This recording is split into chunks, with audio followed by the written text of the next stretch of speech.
Ohio gozaimasu. I'm Christ. And I'm Witchley. And welcome to... Poor Migi has been isekai'd.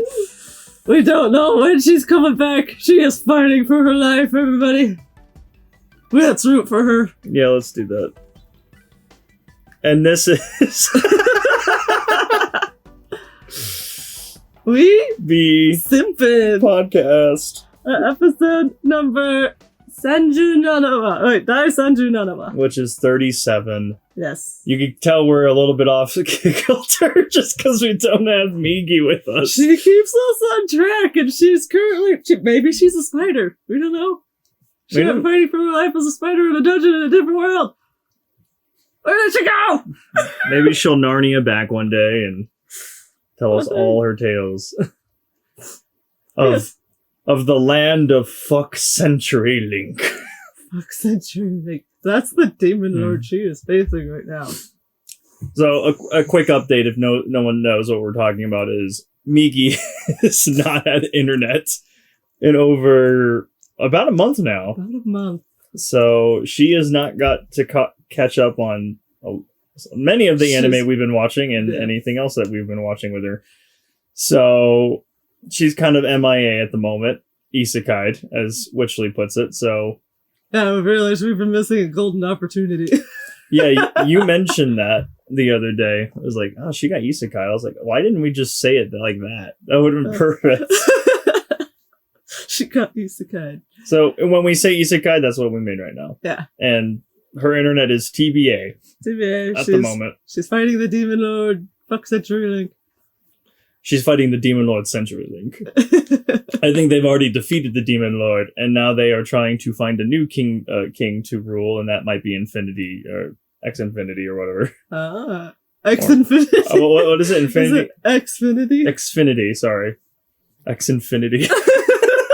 I don't know, whatever provider is over there in the lands of Fuck Century Link. Yeah, we gotta come up with a good name for her lands. Well, we'll figure it out. I'm too. We're doing this very early, much earlier than we're used to nowadays. But yes. Before today's topic of the episode is the winter wrap up. But before all of that, let's get into our personal updates. Yeah. Our weebly updates. Crazed? What's the name with you, Crazed? So we just wrapped up Witch Hunter Robin. This was something you chose after we finished our gargantuan Titan marathon of Attack on Titan. I'm gonna throw it back to you because you're the one that chose it. What did you think of it? Yeah, I enjoyed it. I watched it a long time ago when it came out on Adult Swim. Mm-hmm. Probably back in 2003 or 2004. Mm-hmm. And I was really curious about it now. I was like, what really went on in that show? And yeah, I do understand the story better now, but it was also very I think open to interpretation. And I realized, boy, my imagination when I was younger was so much more impressive. Did you hear that whistle? I did, yeah, just a little bit. I was like, whoa, girl. And anyway, because when I was a little girl, I was like, oh, Amon is a witch. He has powers. He can teleport. Because they said he was, in England right now, and now he's in Japan. Oh my god. And now, being a almost 32-year-old adult, I'm all like, what's going on? Is he a witch? I don't know. So what's the synopsis of this? I mean, you have... do you want to try to throw it out? Why don't you tell me, since this was your first time watching? This is my first time watching this. It's very adult. Yeah. It's very adult. It feels very real. It has this nice... And I was talking about vibes really early on with you, but it's kind of morphed into the X-Files meets Ghost in the Shell kind of vibe for me. I've never seen Ghost in the Shell. I'm changing that this summer. You're going to know why. I also know we were talking about the Matrix a bit. Yeah, when we started watching it, like the first 3 or 4 episodes in, and I still have the same vibes by the end. It has this Matrix vibe of this like pseudo futuristic, like it's like Y2K future, you know, like everything's high tech now, and we're living in society as high tech because like this is 2002 when this came out. Yeah. This is around the same area or around the same time as when the Matrix hit off. I think at that time it was like the trilogy. I think the trilogy was wrapping up, but it just had that vibe. And I know you've never watched the Matrix, which I need to rectify pretty soon now. It was like maybe well over a decade ago, maybe even like 15 years. I think I was still like a teenager, maybe around 15, 16. I had plans to watch that whole trilogy with my brother Donut. Never did it. No, I'm gonna have to rectify it one day. At least watch the first movie, because the first movie is probably the best one out of the 3. We should probably invite him to watch it with us. Sorry, first one out of 4. I forgot they made a 4th one. Oh shit, there was a 4th one? Yeah, they came back like 10 years later to do another one with Keanu Reeves. I'm like, okay, well, I never watched it, so... But that's besides the point. Catch up on Bill and Ted, but that's also besides the point. Yeah. So I had those kind of vibes. Like, so you have these hunters in Japan who are hunting witches, which is a thing in the universe where people just manifest powers. And the craft, the craft, or they're either a witch, or they're also branded a craft user. Which I'm like, what is the difference? No, I feel like they're only branded a craft user because the person themselves doesn't know that they're a witch. But when the company or the like STNJ kind of people know that they are the higher ups. So this is what I understood. So we're we're in Japan. We're in Japan in this setting. There is a group called Solomon, which is a group of priests that basically hunt the witches. And so the STNJ, which is in Japan, decided to do things a little differently. Instead of hunt them and kill them like Solomon does, the STNJ, they want to capture the witches for an unknown reason. Yeah, they just ship them off unknowing to the facility is what they're calling it. So I don't want to spoil what they're doing to the witches, though you can probably guess by the time you get to the ending. So that's kind of the premise of the show, and it's just a group of people that are just hunting the witches, and they did this thing where at least half the season, I at least say about 10 to 12 episodes, it's Witch of the Week. They hunt a witch, and that is it. Each episode. And then, basically, by the midpoint is when we actually have a story.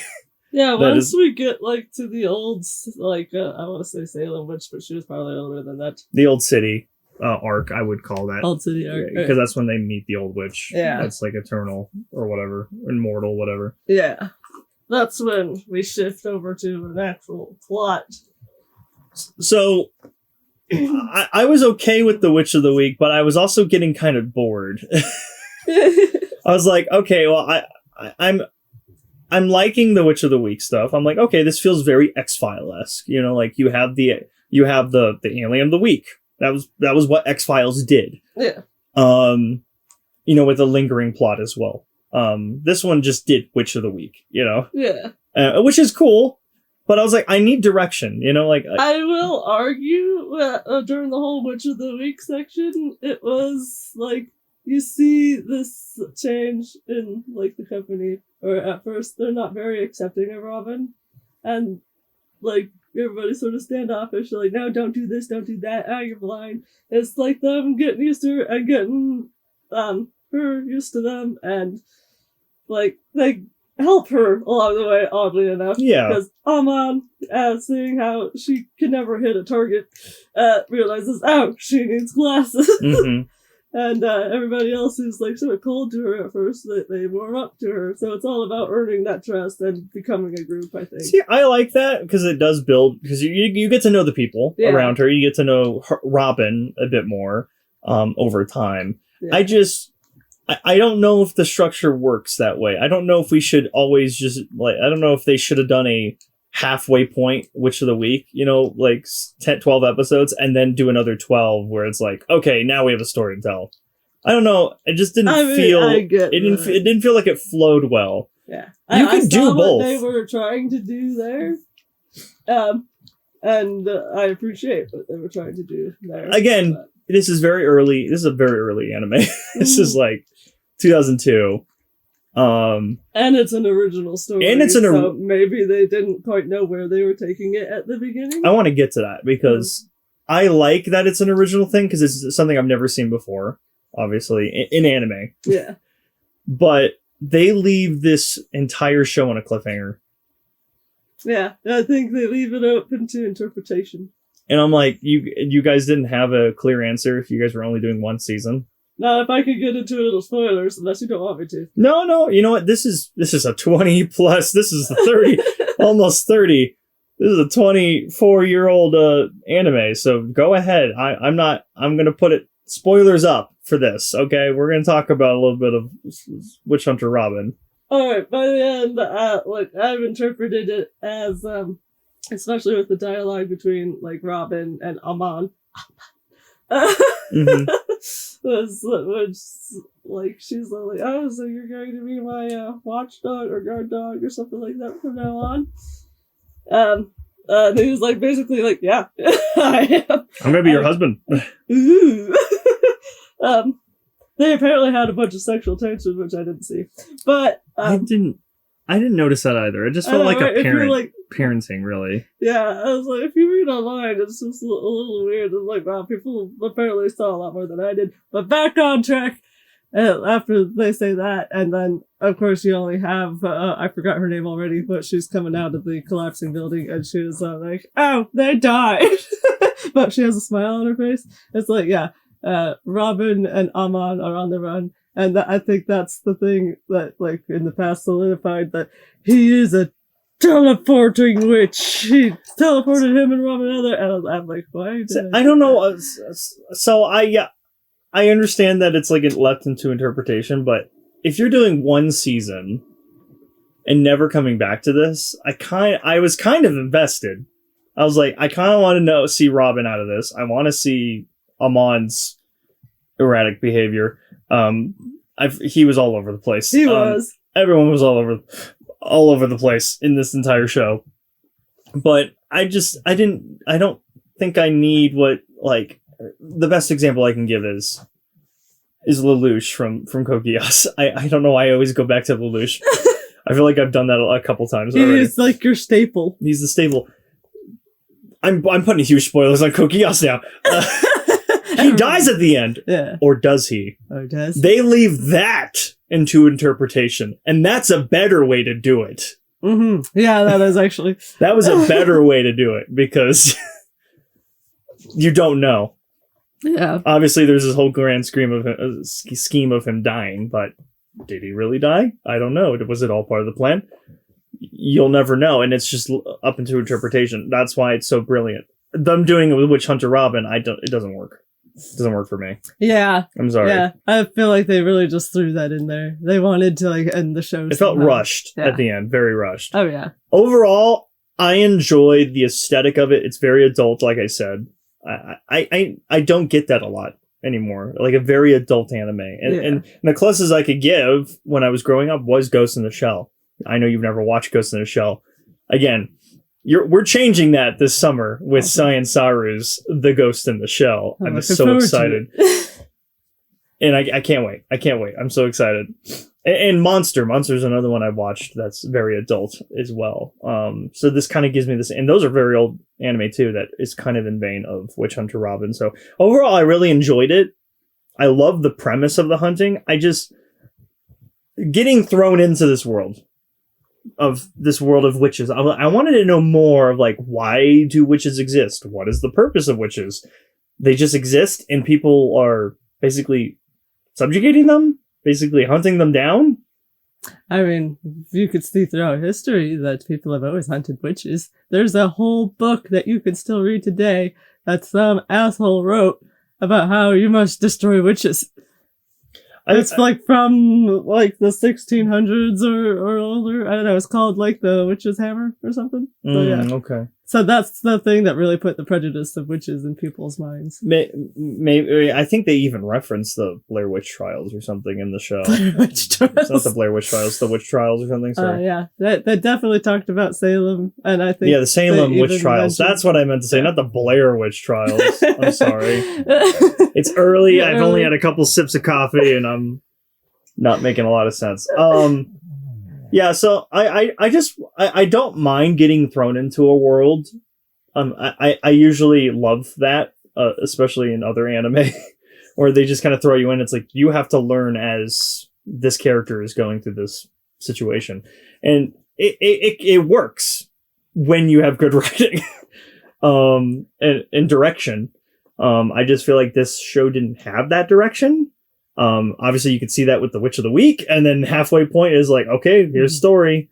You can have both. I don't mind that. I just feel like they could have blended it better. Yeah, they probably got like a new like team working on this. Like, hey, we're gonna trust you to make this thing, and it's probably a big learning experience for them. I don't know. I bet. So it's from Sunrise Productions, and they have been. For those who don't know, they did Inuyasha. It's the same studio that did, I guess, the same production team that does Inuyasha and whatnot. So this is around the same time as Inuyasha. So I don't know if they were just kind of taking a risk. I mean, it would be because I don't know how new they were at the time. Mm-hmm. But you got Inuyasha, a popular manga, and then you have your own original anime. Are people gonna like it? And I think that is a risk. I mean, like you saw with MAPPA last year. In our last episode, we talked about it. Zenshu. That is a original anime that they took a risk on, and it was amazing. Yeah, it was. Because they could have just done another season of, or they could have put all that effort into Zenshu into JJK or another Chainsaw Man movie or whatever else they're working on. But no, they decided to take a risk and make an original anime, which I think is brilliant. And they had excellent writing. They had the like background story to like both worlds that you understand, because for one, Earth, we know Earth. Uh-huh. We don't need to hear more about Earth. No. But then you got the world of perishing, and I feel like they really went all in on that anime. Mm. And I think a lot of studios could probably see that and understand what viewers are wanting from that. That's going to be a good example going forward on what if people ever want to adapt something original in their own mind. So I think Witch Hunter Robin is a stepping stone to get to that quality. Yeah, so Sunrise made something that so others can run, you know? Like they walked so people could run later. Probably the best example I could give.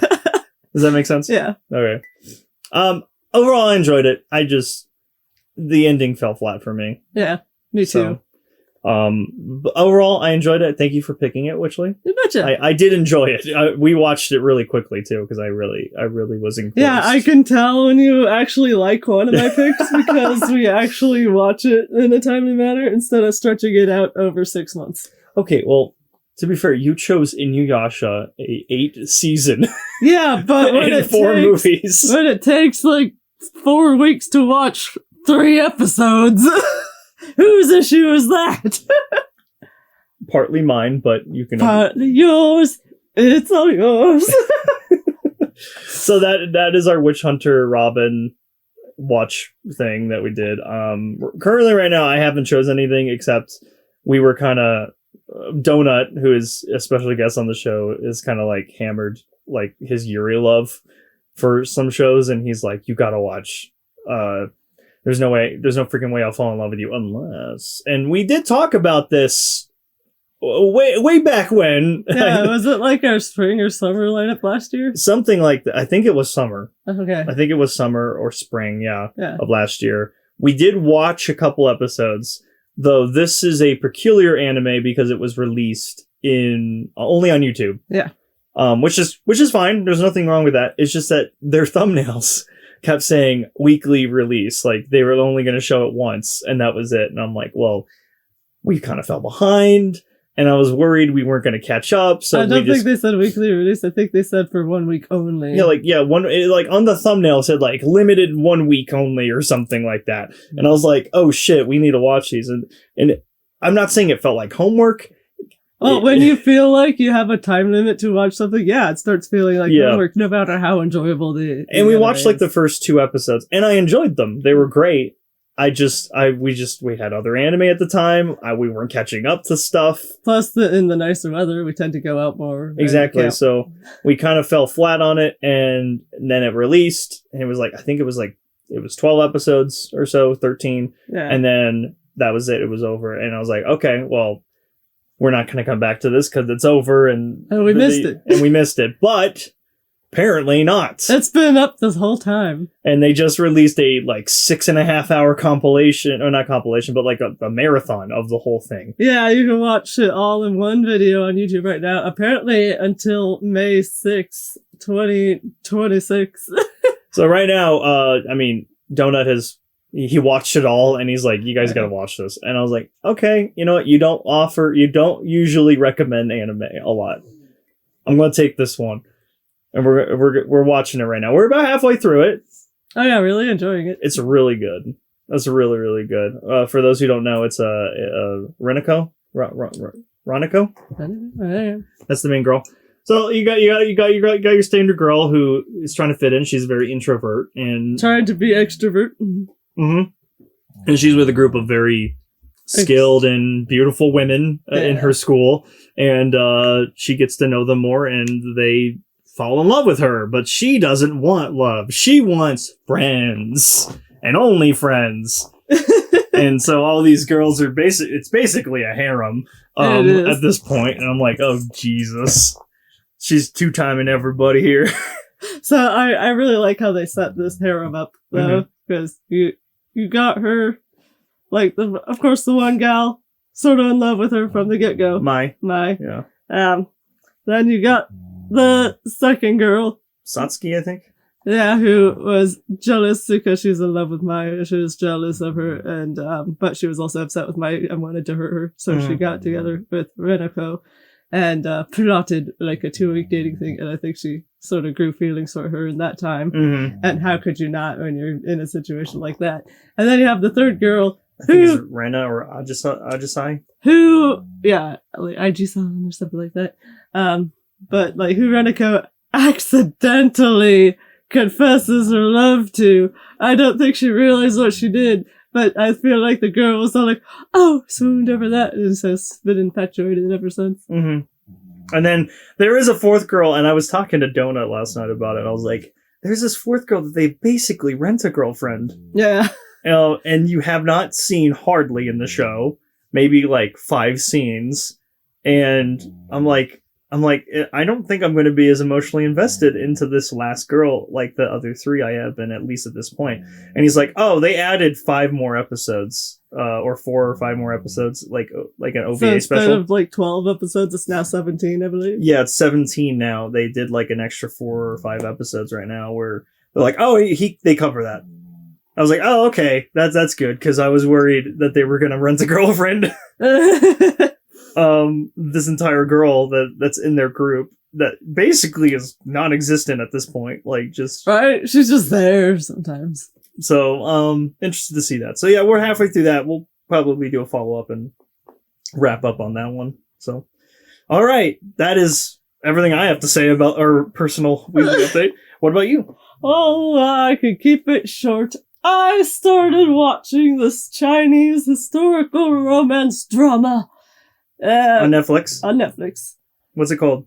The Pursuit of Jade. That's a good title. Good. My mom actually recommended it to me because she's obsessed with the Apothecary Diaries.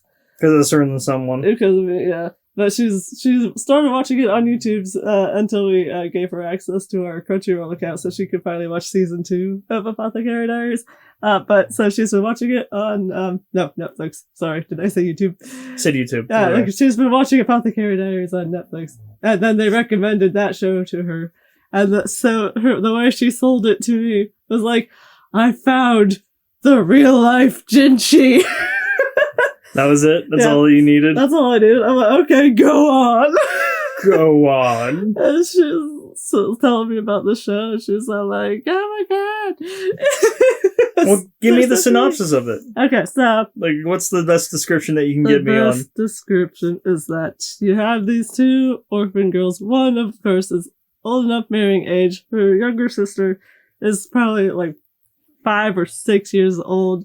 The parents were murdered by bandits while they were traveling. And now her living situation is in danger. But on her way home one night, and it's snowy, really cold, she comes across a body in the snow. And then she was like, oh my god! But she first covers him. He's cold. Says she thinks he's dead. Because he's covered in blood and everything. Wounded. In the snow for who knows how long. He's cold. Then she starts leaving.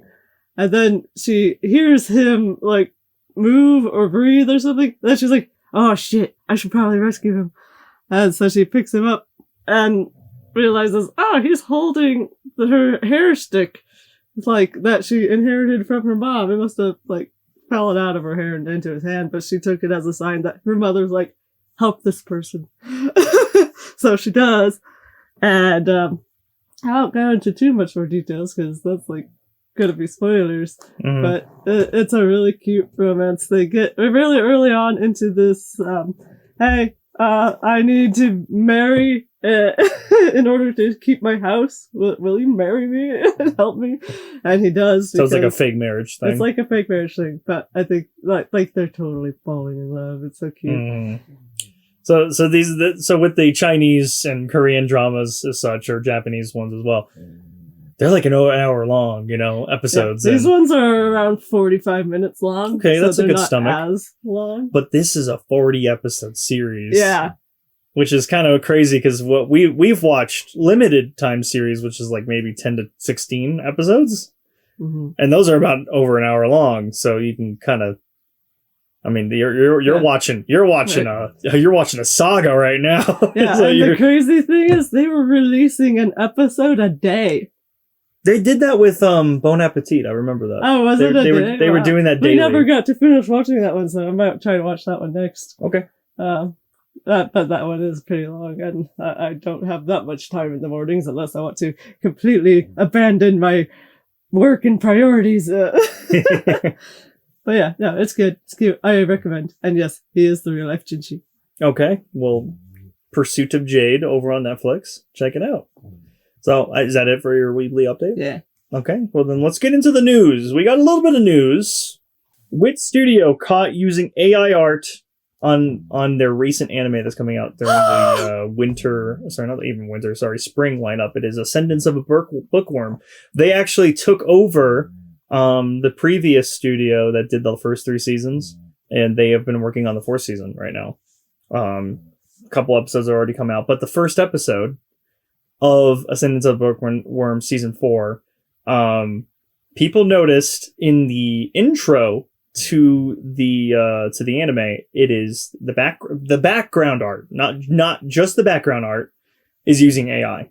Not just the background art? No, it's just the background art. Okay. Sorry. It's just the background art. It's nothing else. But people notice that the background art looks very AI. And so there's been a lot of accusation on Wit Studios using generative AI. Or Gen AI, is if you want to lower the term down a little bit. And so Wit Studios came out with a public announcement and said, yes, we have used Gen AI. We will fix it immediately. So apparently by episode 2, you're going to see a difference from episode 1's intro. So they are fixing it. They said they are going to fix their guidelines and work ethic, and things like that going forward. So this doesn't happen again. Now I have a little thing to say. Go ahead. That I think if you're going to be using AI, even if it's not something completely intentional, I guess, which if you're using it, it's intentional. But you should be open about it. Be like, hey, part of this was made using AI. So that way people know, for one thing, and that's another thing that drives me crazy. The second point that I get to is that I am sick of the witch hunt when it comes to AI stuff, because you see this especially huge in like the book community, is that everybody, it's not like, oh, I'm just gonna read this book and enjoy it. No, they're actually out to like read, like look at these books and accuse the author of AI. And it's like, yeah, you're like, if you use an AI cover, you obviously wrote the book using AI, or not putting real creativity in it. And it's all like, oh my gosh, okay, people, you're just going a little too far into it. I'm seeing all these authors, like, on threads, like, bring it up, like, I'm so devastated, people think I'm using AI, I've spent thousands of dollars on several different artworks now, I'm done. And it's like, it's getting to the point where people just don't care anymore. They just want to accuse everything as AI. It works in some situations, but not all. I totally agree. I mean, I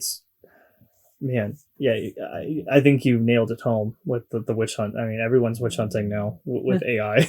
Kind of funny. We're bringing it back to Witch Hunter Robin a little bit.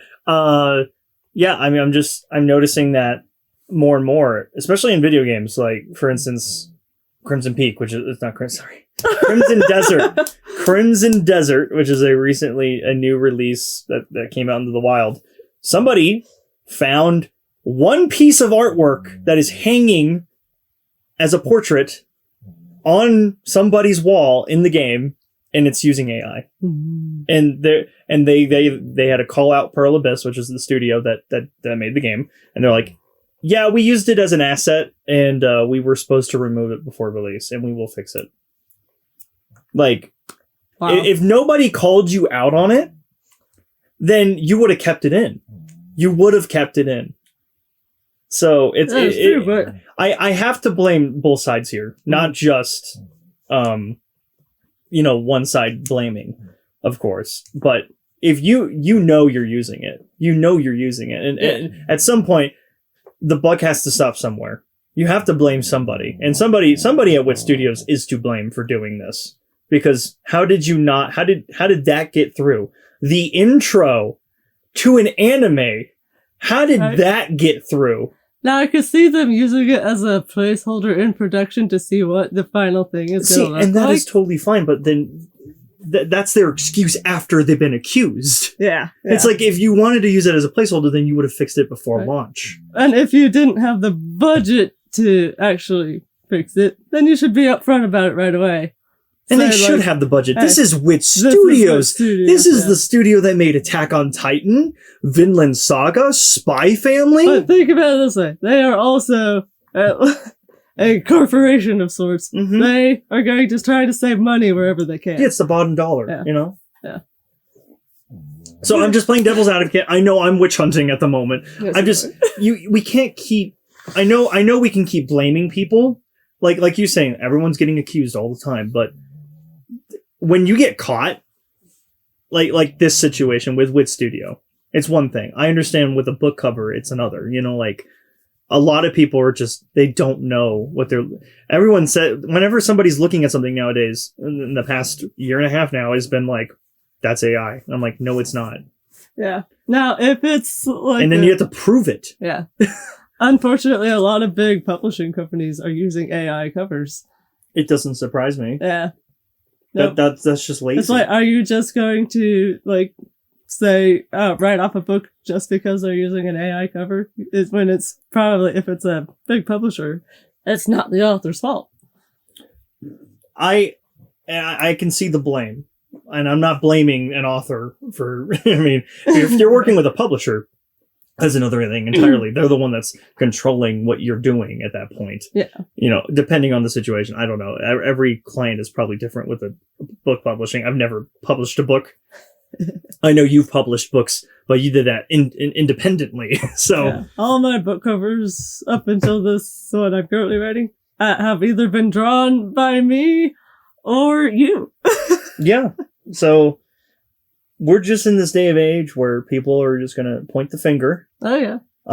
It'll and then we have change companies. One day, I'm hoping it changes one day. It'll probably get worse before it gets better. But I agree with you. We need disclosure. We need accountability. We need responsibility. We need people to own it.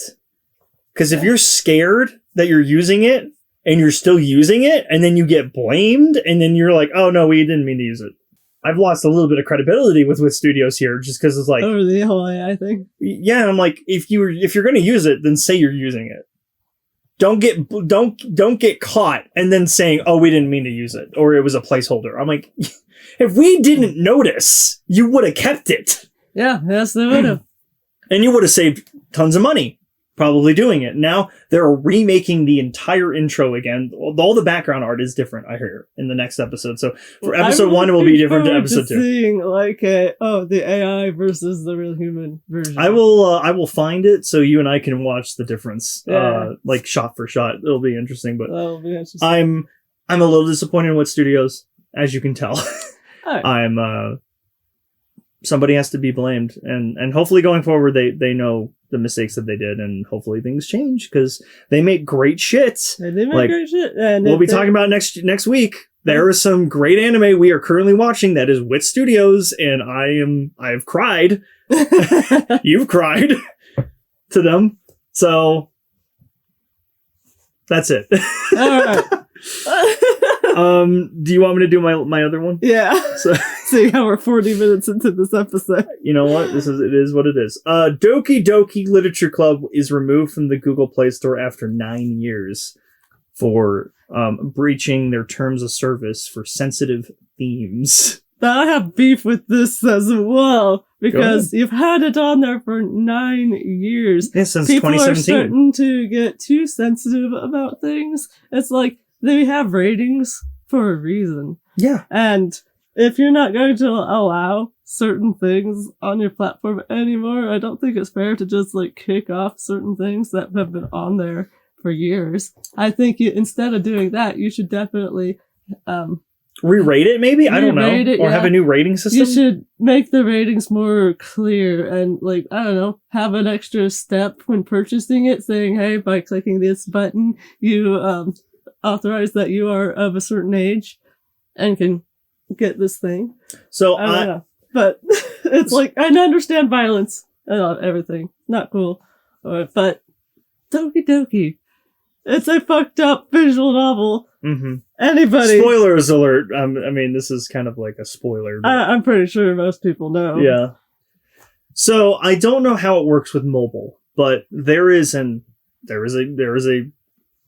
organization called the ESRB, which literally rates your game. You have to show your game to this. It's basically I wouldn't say government thing, but you have to show the game to this to this company. You have to show them what is in the game. You have to show them examples. Literally, you have to show them the game. You have to literally show gameplay. You have to show trailers, anything. You also have to send 3 copies of the game to them so they can look it over. And they actually keep it all in like an archive. That's cool. So I would love to see that archive. All right. So that's how that works, is that the ESRB rates your game before you can even publish it. Yeah.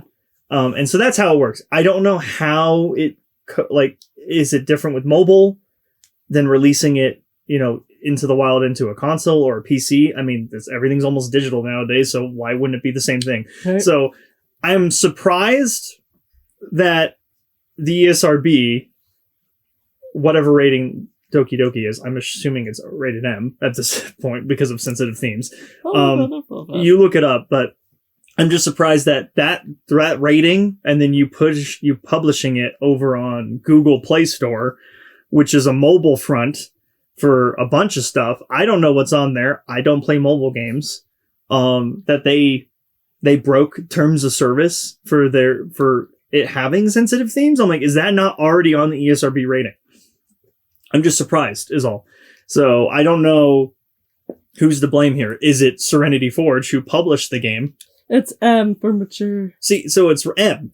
So it's like blood, strong language, suggestive themes, and violence. There it is, right there. Suggestive themes. That is what Google's saying that they broke conduct on, is that it has sensitive themes. Even though they clearly states that it has. Even though it's in the rating. Yeah. So I don't understand how Google for 9 years kept it. I'm also thinking it's an algorithm thing. It's like it's the same thing with YouTube. Going back to Doki Doki, our videos got flagged for Doki Doki. We played Doki Doki on our Grumble Gamers channel, and some videos got flagged for the sensitive material that we were watching and playing. So I will say, like, it's also like completely different but similar through Etsy. Mm-hmm. It's this whole new thing, and they have AI bots flagging these things.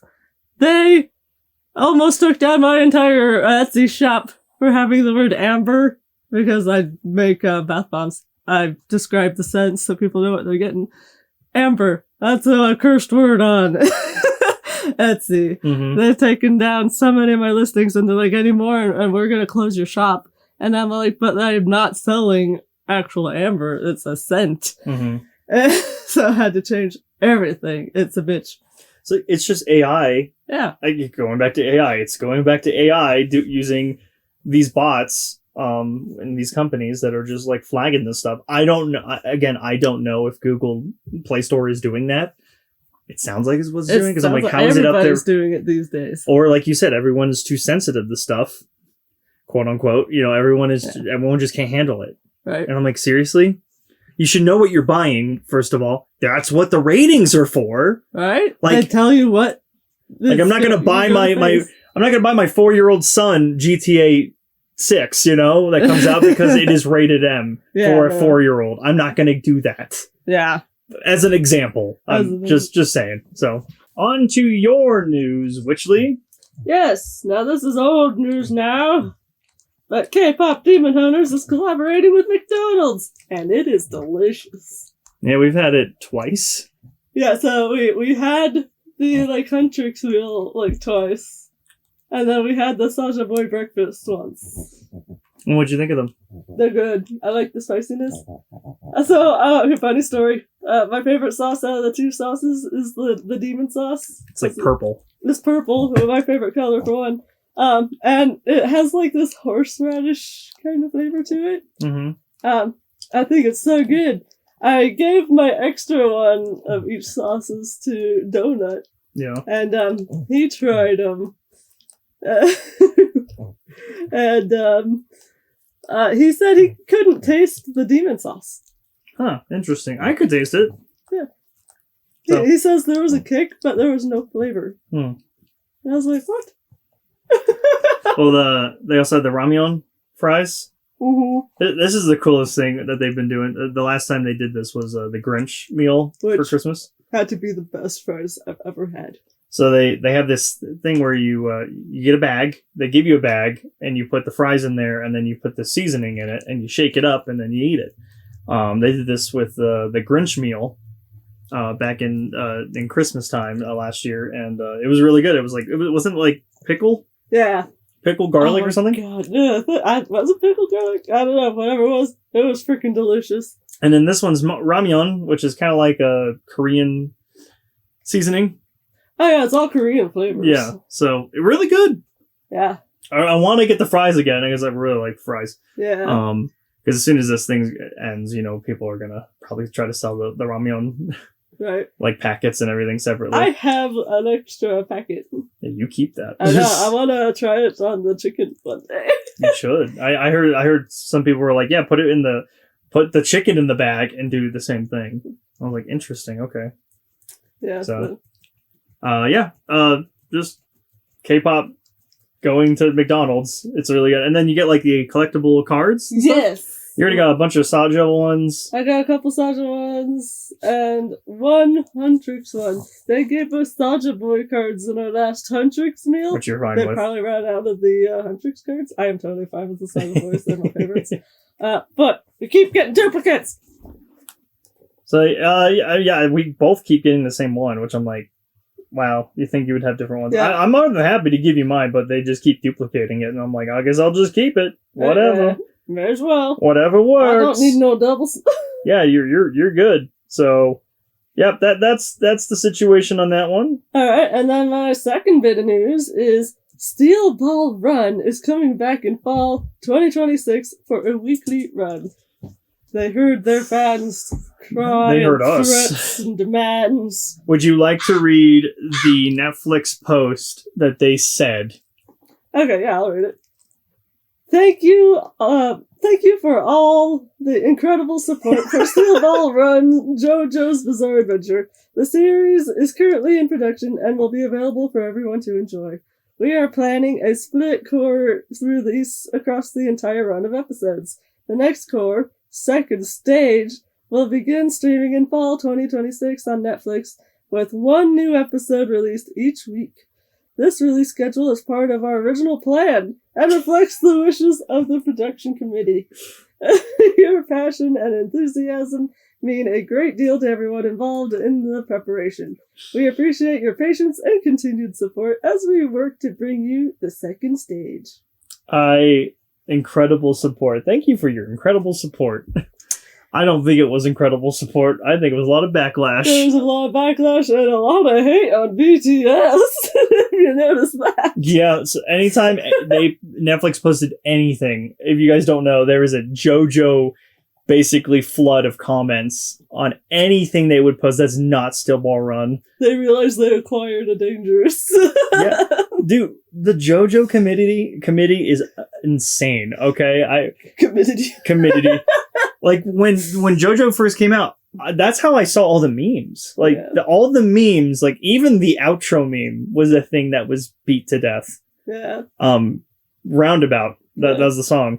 But there was a bunch of other memes you could see throughout all the other seasons, with all the JoJos. But, yeah. Don't fucking piss off the JoJo fans. Yeah. We were pissed.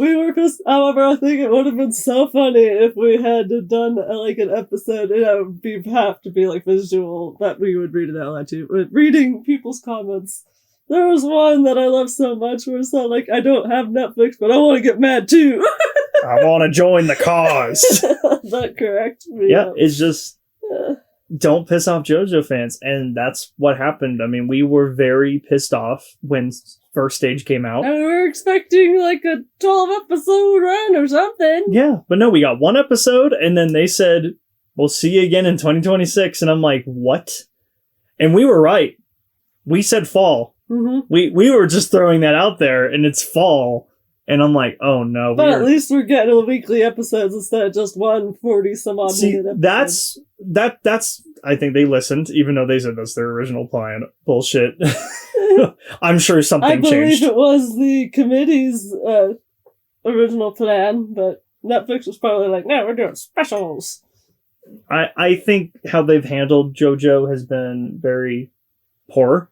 Obviously, the best example right now was Stone Ocean. They released those in batches, and I feel like Stone Ocean doesn't... Still preferable to what they did with this first episode. I agree, but I still think Stone Ocean died slowly, or like it lost a lot of traction. Yes. Over time. I don't think it died, or else the JoJo community probably wouldn't be here. Yeah, so that's why I'm rephrasing my word. I just think it lost traction because when you start, I mean, let's be clear, Steel Ball Run, amazing. That first episode made me so fucking hyped for JoJo again that I didn't want to watch this season just because it's a reboot, basically, like a reset of the board of this entire JoJo storyline. That was me 2 years ago, but watching it, I was like, I am so excited for more JoJo. And now we don't. And now they cock teased us. they dangled it in front of us, being like, "Here, this is what you want." I am damned to the fans. They literally, and then they just take it away. Yeah. So, fuck you, Netflix. I'm still saying, I'm sorry. Fuck you, Netflix, for making a summer. CenturyLink. Yeah, you're the new CenturyLink. I'm happy that they've listened, but I feel like the hype's gonna die, and if you can't keep this consistent enough. Mm-hmm. And I understand animation's hard. I understand that. I don't know the first thing about making an anime. I don't know the first thing about animation and everything. It is, though I'm told it is very hard to do. Oh, yeah. And it takes years to produce stuff like this. I understand that, but like, you got to blame somebody, or I can't fault David Productions for this. Just because this is Netflix's decisions. Yeah, I feel like this was a Netflix thing. And I would love to know what their original plan was. Because honestly, their phrasing in here is like, oh, we need to save face here, guys, and we got to figure out something. So JoJo's coming back in fall. We'll be back at it. We're gonna have to rewatch the first stage again. Yeah, stage one. And I know when we talked, you guys can hear all of us talk about Steel Ball Run and what we loved about it, what we hated about the decision to not make any more at this time. All over on our JoJo episode. Check it out over there. So let's move on to the main topic at hand, which is the winter wrap up, 2025 to 2026. Yeah, we had such amazing anime. It was a really good season, and we want to highlight 3 each. And because we were originally going to do everybody's like top 3 anime for the season, and then Miki got isekai, and Crazed and I both have the same 3 favorites. So this is crazy. Is this the first time we've ever had the same thing? This is the first time, yeah. Wow. Okay. Yeah. This will be. Well, I wanted to. When Miki comes back from her isekai journey, we will have her talk about her favorite ones. Maybe in a wrap up or in a weekly update. But at the moment, we are just going to do ours. And hopefully this will go by quick because all of it is the same one. Yeah. Do we want to do any honorable mentions before we go? I will do a quick 2 honorable mentions for me. The Holy Grail of Eris. Yep, the Holy Grail of Eris. That one was really good. I feel like they sort of mucked up the ending. I agree. It was like they left room for a sequel possibly, right. But they didn't set anything up for a sequel. So it's like, huh? Yeah, they didn't set anything up for a sequel, and it's like, okay, so something's going on. It's at like the very end of this episode, something is going on. Her fiance goes into the garden. We never fucking see him again. Apparently, he's no longer a concern. They do this thing where they wrap it up, and then they're like, wait, no, never mind. We're not wrapped up. We're not done. Yeah. I was like, no, if you're not going to announce the second season, don't do this. Yeah. It had a fine ending. But I really liked the story. That story was great. Yeah. And the concept of this if they didn't have the last 5 minutes of the anime, it would have been really good. Even though it was slightly rushed. I don't know if it would have been top 3 though. But all right, well, so Eris, that was a good one. Yeah. Any other one? The other one I want to mention, and it's all thanks to Migi.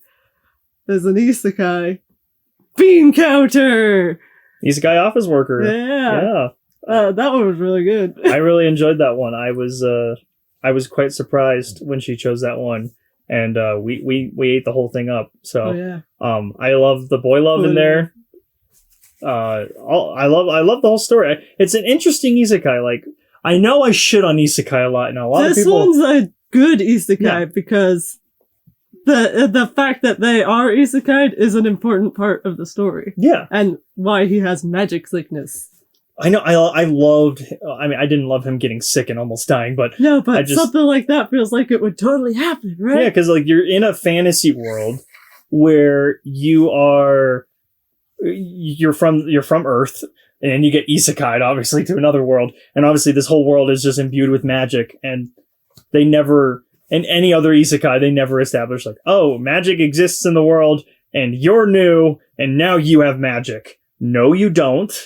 You can't. You have to acclimate to magic because everyone is not born with magic. They have to adjust to it. Kind of like, I don't know, like having meds. I don't know. Or a sickness, like an I don't know, it's like it's all around you, you know? In a way, it's sort of like the human race having to get used to our water because that was deadly for a long time. Exactly. So it's just like you have to acclimate to your it's still surroundings. Deadly, but we can clean it now. We have the technology. Yeah. And so I thought that was a really cool idea that he's like, oh, I can't even eat properly without, counting my mouth without help. Yeah, without literal help from your boy, your man. Your man. So I really enjoyed that one. That was a surprise one for me. It's not in my top 3. So, is it a good honorable mention? It is a very good honorable mention. Other honorable mentions that I want to list that you didn't mention, but you and I are polar opposites. Oh my god! That's not in our top 3, but I really, really enjoyed this show. I just love the relationship right off the bat. These two people that are literal polar opposites, but they have feelings for one another. I love that they got together literally first episode. Opposites attract. Yeah, exactly. And I love that they are immediately together. I have appreciated this more and more through other animes that have done this, where they're like, okay, the two people that you are shipping to this entire show, they are together now, and that is it. And then you get to see what their relationship is like after that, in them getting to know each other and whatnot. I like getting to the actual meat and potatoes. Yeah, and they did that in the first episode. Yeah. First episode, it was amazing. We are currently rewatching it again with Donut, and Donut has loved every episode so far. Because he's often talked about his disdain for animes, doing that whole thing you said, like, so whole will they, won't they, and then the very end they get together, and then you never get to the good stuff. Exactly. There are some anime that do it well, but there's so many that do it, right? And it's just kind of you're seeing the same story over and over again. It's kind of like with isekai. Yeah. There's always an isekai story, and it's just like, ugh. So yeah, I really love Polar Opposites, and then I love that they are also focusing not just on the couple, you know, Satsuki and Tano, Tani, sorry, not Tani, not Tano, but they're focusing on the friends and other possible love interests blossoming at that point. So it's really cool, and it's really funny. The dub is amazing. Oh yeah, check it out. Feels like a more humorous Horimiya. It's very funny. Yeah, I always think of Horimiya because that's like one of my favorite romance. Yeah, that's one of mine too. And we've watched that 3 times. So Polar Opposites is really excellent. Mm-hmm. Like, it would be top 3 if we didn't have the top 3 we have right now. Exactly. Speaking of another honorable mention, I wanted to do one more. Jujutsu Kaisen Season 3. The Calling Game Part 1. The thing that brought it down. The Calling Game. 3. The Calling Game, it was something I was worried about going in after Shibuya arc for Jujutsu Kaisen, but they delivered on all fronts with the action, the fighting. My God, that Maki scene and the finale episode was jaw-dropping. I have never... They have just blown out of the park, MAPPA, again, with this show. And I really cannot wait for part 2 now, whenever that is, which they've already confirmed they're doing it, of course, because this is part 1 out of probably many parts, because the Calling Game is quite a big endeavor, and also kind of the final arc of the entire show. So we're going to see a culmination of this all wrapping up at some point, whether that is in sections like they're doing right now, or in a movie later down the road. So we'll see, but I think they delivered. I will say episode 3, like you just mentioned at the beginning, is the weakest one. That really was a slog, but I think I slept through it twice. You did sleep through it twice because we watched it sub and dub. But it is very hard to explain what the Calling Game is. The best one I can give you is it is a battle royale. Yeah. Pitted against other sorcerers. That is basically it. There is many, many rules to that game that I do not want to dive into, but that is the weakest part, is explaining what the Calling Game is. They dedicated an entire episode to it, but I don't know how else they could have done it. Yeah, really, without you literally... need that info dump episode. It is the weakest one, but everything else made up for it. Yeah. Every other episode. It was great. It was amazing. So hats off to JJK Season 3, Calling Game Part 1. Hats off to MAPPA. Mm-hmm. So those are our honorable mentions. Shall we get into number 3? For you, Witchley. All right. Which might be the same one as me. Yeah, I think number 3 is the same for both of us, but our 2 and 1 are swapped. But number 3, Sentenced to be a Hero. Mm-hmm. Oh my God. What an interesting system. This show surprised me from the premiere. Not only by the animation, but the story it offers. The story. And again, I know I complained with Witch Hunter Robin earlier this podcast, but I love getting dropped into a world, and this did it for me. They did it well. Amazingly. Yeah, it's not like you're being dropped into this world and you're trying to figure out the whole time what the fuck's going on. You understand quickly. You're like, okay, yeah, I see what's happening here. This is, yeah, I mean, like they throw us in with Xylo, who is the Fobarts, yeah, who is the main character of the story. There's this system called the hero system, where it's a punishment rather than a title that you would love to have. Hence, sentenced to be a hero. This gives me. I have to go back to this. This gives me so much Berserk vibes. This is like I can see that. very Berserk inspired. Even his Xylo's outfit kind of looks similar to Guts's in terms of the armor. I think that is as far as I want to say on the similarities to Berserk, but it's its own different beast. Oh, yeah. This entire show has its own set of rules, its own set of political drama and everything, unlike Berserk. But I couldn't help but be enamored by the correlation between the two, and the story has hooked me to the point that I want to read the light novels. Because this is a whole light novel series. Yeah, I believe there's 8 volumes at least. I don't know if that's just in Japanese out right now, and 6 in English, or if it's like more in Japanese and then 8 But in still, English. I would love to. You said the first 2 volumes were covered in this season. Yeah. They'll probably cover another 2 in season 2 because it's already been confirmed. Yeah. I'm enamored by the hero system that is a punishment for basically you can never die. If you die, they bring you back to life. But the more often you die, the more you lose yourself. Yeah, it's like there's a risk and reward to that too. Yeah. It's like, my God. And you get to see the demons, which are called like fairies. Yeah. And the demon lords that control the fairies, and there's they're these just basically grotesque monsters. And I love it. And they look so interesting. And then they had this entire betrayal with Xylo, and like, why is he a hero? You get to start finding out about like all these other heroes that were sentenced, and for good reason why they were, but also ones that were basically accused and betrayed. And Xylo is one of them. I'm not going to say in what manner or form. And then they also delve into goddesses, which is really cool system on like these gods, these entities that basically produce like magic and whatnot, and these powerful spells. And we get Terrorita, who Xylo runs into, and Terrorita wants Xylo and only Xylo as her like knight, her noble knight. Yeah. And I think all goddesses only choose one to be their knight. Yeah, right? and she chose Xylo at the beginning, and I think that was their dynamic is so great. You have Xylo, who is kind of walled himself away from goddesses because he hates goddesses. Why?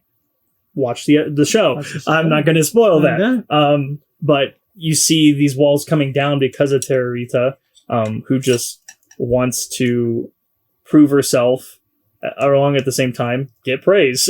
Yes. I love the dynamic. She needs head pats. Sorry, I tried to say it too bad. And I'm noticing it's not just her that wants head pats, but other goddesses love head pats. And Yeah, I'm I like, think the last episode is a good example of that. So, and there's a lot more to it. There's a lot of political drama that I'm really fascinated by. I love political drama in a fantasy like this. So, and you get to see what that system's like. So I am loving the show. This is number 3 in mine as well. And I can't wait to see season 2. And I want to read the light novels. That's how bad I want to know more about the story. It's that good. And it's hard to do that for me when I want to read everything, the whole kit and caboodle of this story, or at least catch up to it so I can know more about this world that they just threw us into. So, Sentenced to be a Hero. That's number 3. Number 3 for both of us over on Crunchyroll. You already know my number 3. So number 2 for me, and we can get into your number, which is number 1 for me, is Frieren season 2. Frieren's back. I think this is my favorite season above both of them so far. And it only made the second slot. Isn't that crazy? And we'll get to why that is later. I understand why. So, do you want to talk about Frieren? Well, it's okay. You started off. You want me to start? Yeah, because it's your second. It is my second. I really love this season. It really kind of reset the board for what Frieren is again. With season 1, it was great. It was phenomenal. I love season 1. It's amazing. But by the end of season 1, they kind of were focusing on one plot, and they kind of stuck there for at least 5 to 6 episodes. And that's good. It's a good plot, but they have a goal to get there. But with season 2, it kind of just reset the board, them traveling again, and they're off on their journey to go to, Beyond Journey's End, as as the subtitle is. But it was just a nice like reset of the board of what season 1 was, and kind of continuing on to their journey. And season 2 sets up a bigger arc that's about to happen. That is my favorite arc of all time in the Frieren story. And I cannot wait for the Golden Lands arc. But I just loved the adventures with Frieren, Stark, Fern, them getting to know each other more, especially Fern and Stark. And then you get to see just them traveling, getting to know people in the Northern Plateau, learn some new spells, get some new grimoires. It's just more Frieren. It's more Frieren, and I love it, and it's amazing. And I love this 10 episode arc that they did, that Madhouse did, and I think it was all for it. I think them condensing this down to 10 episodes instead of what last season was 27. Yeah. I think I appreciated it way more. It didn't feel rushed. None of the episodes felt rushed at all. It felt really well paced for all 10 episodes. And I don't mind seeing this going forward if they decide to do 10. I think they were doing only 10 because they were going to kind of catch up to the source material, because the source material is it's on and off. That's what I kept saying. Which made me appreciate this show even more because of your comment on that. And I'm like, yeah, I think they made the right call. And season 3 is going to be probably my favorite season of all time in 2027 October. We have to wait a whole year for the next season, but Madhouse has delivered on this show time and time again, especially with the animation. Oh my God, it looks so good. Especially some of those fight scenes that we saw this season was amazing. Anything else you want to say about it that I didn't already say? Definitely said a majority of what I wanted to say, but I'll just keep it short and sweet then. Animation, stunning, beautiful as always. There's always something pretty to look at. Writing, phenomenal. You get the emotion, you get humor, and you get like all these amazing new experiences. And I appreciate how slow the show is, because it's beyond Journey's End for one thing. Mm-hmm. So yeah, and the episodes are not going to be rushed.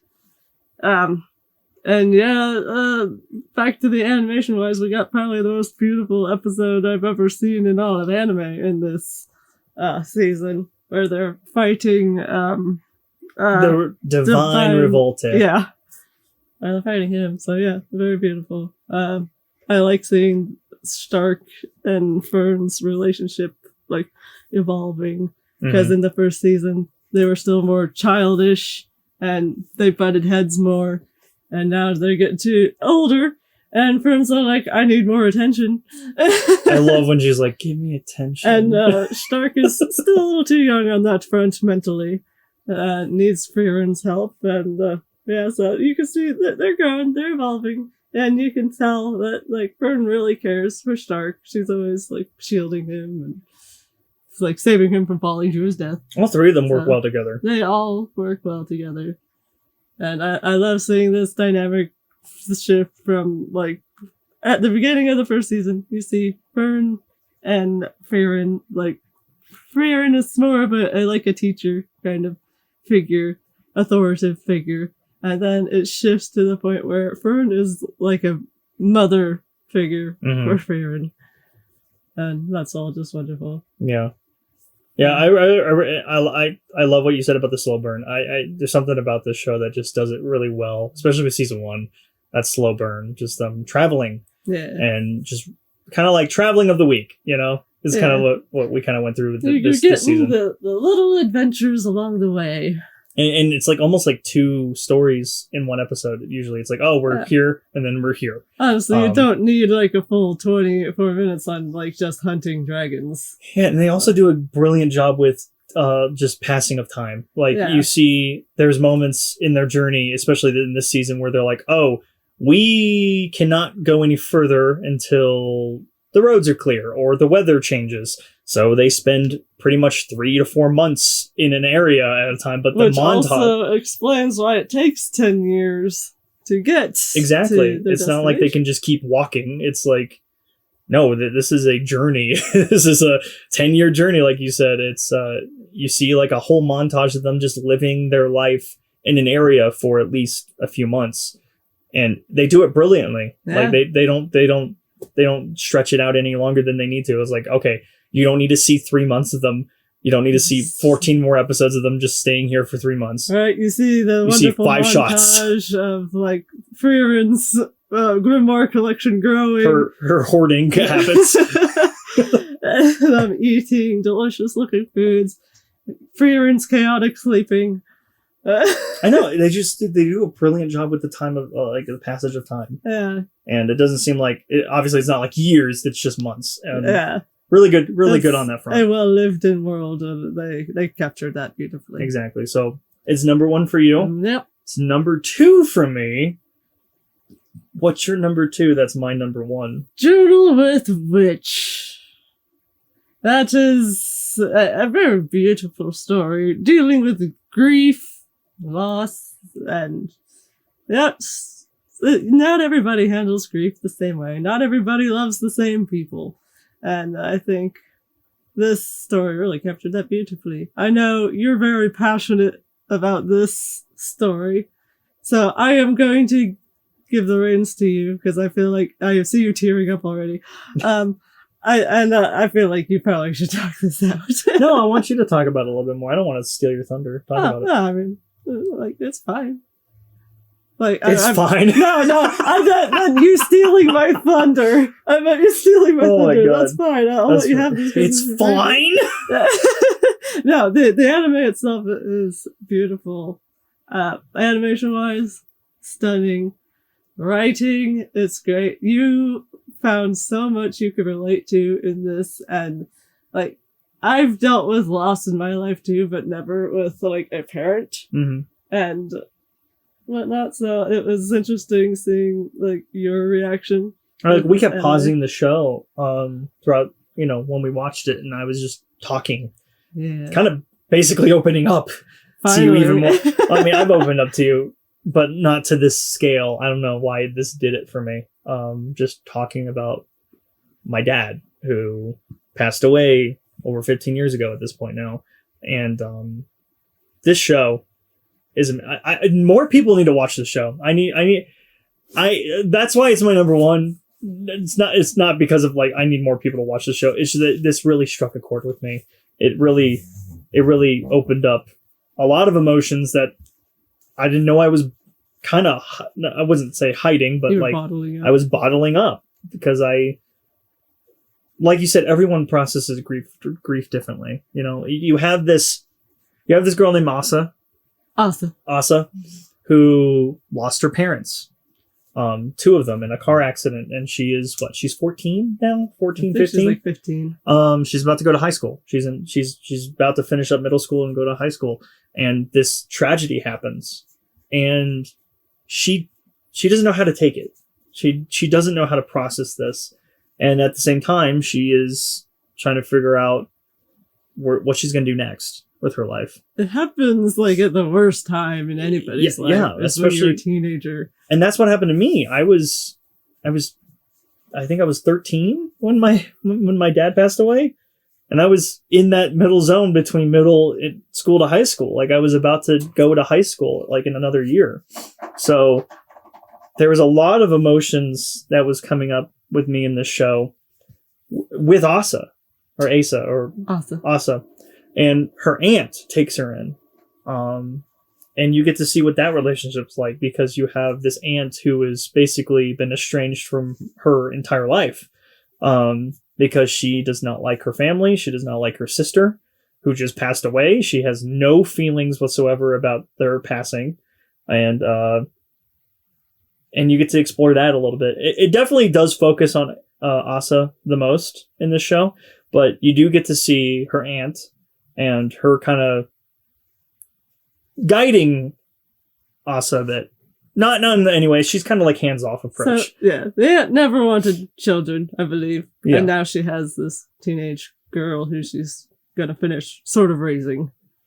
Yeah, I mean, and she's always going to be a mom to her now. Yeah. That's something that she has to come to terms with. So you get to see both sides of this thing, where you get to see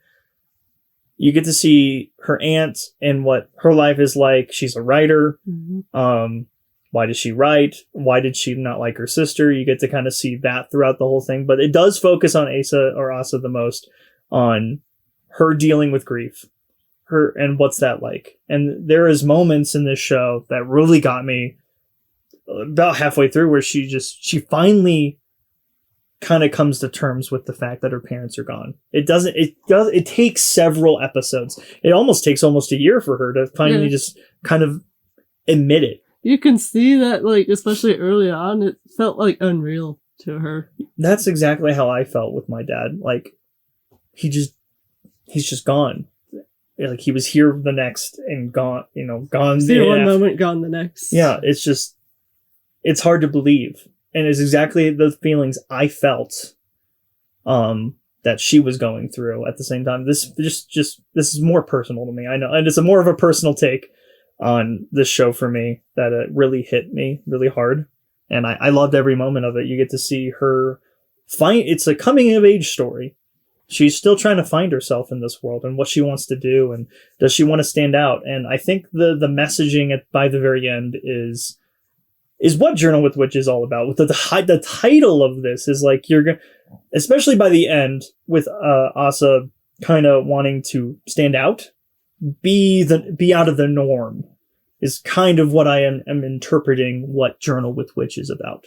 Is her coming out of her shell, her being who she wants to be. And not who other people wanted her to be. Like her mom or her dad. You get to see that whole relationship, like where her mom was like, you get to see her dad being so distant. Why is he so distant? You get to find that all out. I don't want to spoil that. You get to find out literally this whole journal that her mom wrote to her, and what did she really think about her situation, being a mom and everything. It's quite a lot. It's a very real show that I was not expecting to be my number one, and I'm so glad it did, and I'm hoping we get more, or I'm hoping more people watch this. I want more people to see this show, because Journal with Witch is amazing. It is by far my favorite thing I saw in the winter wrap up, or in the winter lineup, that dethroned Frieren. There were times where Frieren was like neck and neck, which is kind of hard to do, because I'm like, Frieren was so good. At sometimes I'm like juggling between the two. I'm like, is it my number one? It's like, it was like on a fucking like just scale at that point. I'm like, which one is going to dethrone what? And Journal with Witch still came out on top for me, and I loved every moment of it. Yeah, it was very beautiful. Anything else you want to say to it? I know you don't want to spoil it. I'm trying to be vague, so I don't know what to say. Without spoiling shit. So I probably shouldn't be talking about it since you danced around a lot of things. So yeah. I don't want to spoil like the great moments of this show. I think more people need to watch this show, because it's not getting a lot of attention, which is a shame. I think more people should experience what this I've never seen a show that deals with grief like this. Like, yeah, we deal with grief a lot in anime and many forms of entertainment. It's going to be everywhere. It's everywhere. But the way they tackled this felt very real to me, very personal to me specifically, as I've stated already. But I went through the same stuff as her, I'll say an early thing that really I could relate to is that, her parents died and she has to go to school. And when everyone would find out, how does that feel? Like, you just feel like this, like, oh, you're the girl whose parents died. That you feel like sort of separate from everybody else, because everybody's trying to treat you nicely, but it feels disrespectful at the same time. Yeah, and that's exactly how I felt when my dad passed away and I had to go to school. Basically, I wouldn't say the next day. I think I took a week off. For obvious reasons, but like coming back to school after what just happened, it does feel unreal, but also people looking at you differently. That's something that really hit me too, because I grew up with that exact same thing that Asa goes through, and that's just another personal thing that really hit me. It's just so real. It felt so real to me that I was like, I never seen somebody tackle this kind of grief before in an anime, and that's what really did it for me. So yeah.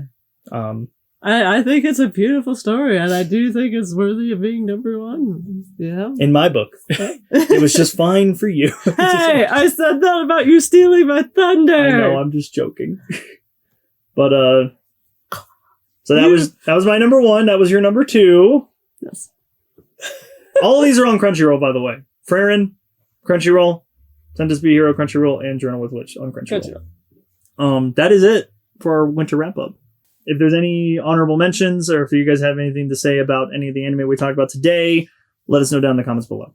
And don't forget, you can find us on YouTube, Spotify, and even cool merch on Redbubble. Do you want to read my I can number? do that. If you got any questions, comments, concerns, or thoughts for us, you can reach us over at the weebiesimpinpodcast@gmail.com. And that's a podcast. So as we always say, Ja mate.